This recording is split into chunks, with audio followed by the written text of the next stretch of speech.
Πρόκειται πραγματικά για ένα θαύμα της φύσης. Οι λιόσποροι που αγγίζουν τα 5 μέτρα βρίσκονται στην αυλή κατοίκου του λιμνοχωρίου, προκαλώντας το θαυμασμό όσων την επισκέπτονται. Το συνεργείο του δίκτυου επισκέφτηκε την αυλή του κυρίου Δημήτρη και κατέγραψε εικόνες πραγματικά μοναδικές.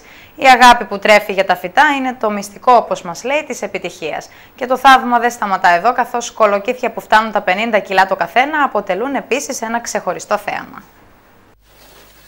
Βλέπεις, Κώστα, είναι κυλιγισμένο, ακριβώς 5 μέτρα είναι. Ακριβώς 5 μέτρα είναι. Σιγά. Μου ρε, 36.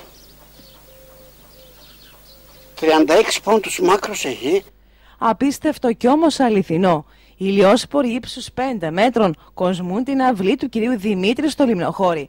Ο ίδιος με περηφάνεια αναφέρεται στο θαύμα αυτό της φύσης που βρήκε πρόσφορο έδαφος στην αυλή του σπιτιού του. Δεν ήξερα ότι θα μεγαλώσουν έτσι. Ναι. Θαύμα, πραγματικά, Βεβαίως θαύμα. Βεβαίως θαύμα. Για να μας πείτε εδώ πέρα, 5 μέτρα φτάσαν τα 5 μέτρα. Ναι, 5 μέτρα και η πίτα αυτή που κάνει το καρπό μέσα, 36 πόντους. Να, είδατε, με το μέτρο μετρήσαμε.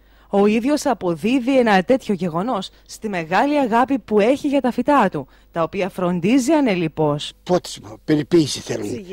Ναι, χρειάζεται περιποίηση. Αν τα αφήσεις έτσι, ξεραίνονται. Δεν θα γινόταν τίποτε.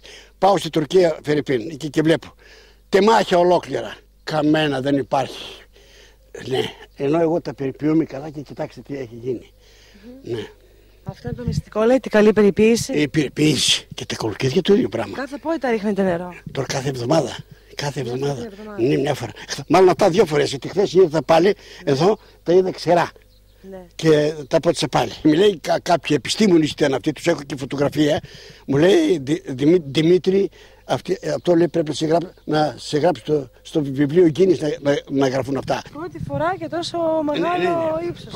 Πρώτη φορά. Δεν έχω σπήρει άλλη φορά. Είπα να δοκιμάσω φέτος. Η δοκιμή ορίστε τι βγήκε. Μεγάλη επιτυχία. Μεγάλη επιτυχία. Πραγματικά άξιο θαυμασμού το θέμα που αντικρίζει κανείς στην αυλή του κυρίου Δημήτρη. Πολύ ωραία. Πάρα πολύ ωραία. Δεν είναι περίεργο? Βέβαια, εγώ δεν έχω δει τέτοια. Έχω δει, αλλά πιο χαμηλά, όχι τόσο ψηλά. Ναι. Πολύ ωραία. Μπράβο ρε Δημήτρη. Την περιποίηση, την καλή λέει οφείλεται ο κύριος Δημήτρη. Μεγάλη περιποίηση. Πώς τα κάνεις αυτά ρε Δημήτρη? Τα λέω στην κυρία εδώ πέρα, κυρία Ρούλα, ότι δίχως περιποίηση δεν γίνονται. Δεν γίνονται φυσικά. Αυτά θέλουν δουλειά.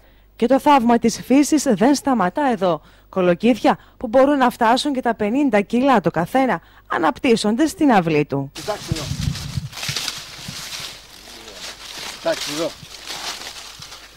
Πώς τόσο μεγάλα? Ο Θεός βοηθάει τους καλούς ανθρώπους, τους εργατικούς ανθρώπους βοηθάει. Όχι μόνο το εργατικό. Όχι μόνο το εργατικό. Αυτό το σπόρο είναι το παλιό. Έχει σχέση με το παλιό? Ο σπόρος...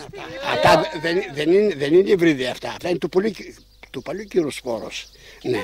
Δεν ξέρω. Οι γειτόνες παίρνουν ούτε φύλλα δεν κάνουν. Καίγονται. Εδώ το παιδί, κοιτάξτε τι έχει κάνει. Ποιο παιδί? 80. Πάνω απ' όλα είναι το μεράκι, τονίζει ο κύριος Δημήτρης, που αγαπά τα φυτά του, τα οποία και τον ανταμείβουν, όπως όλα δείχνουν, πλουσιοπάροχα.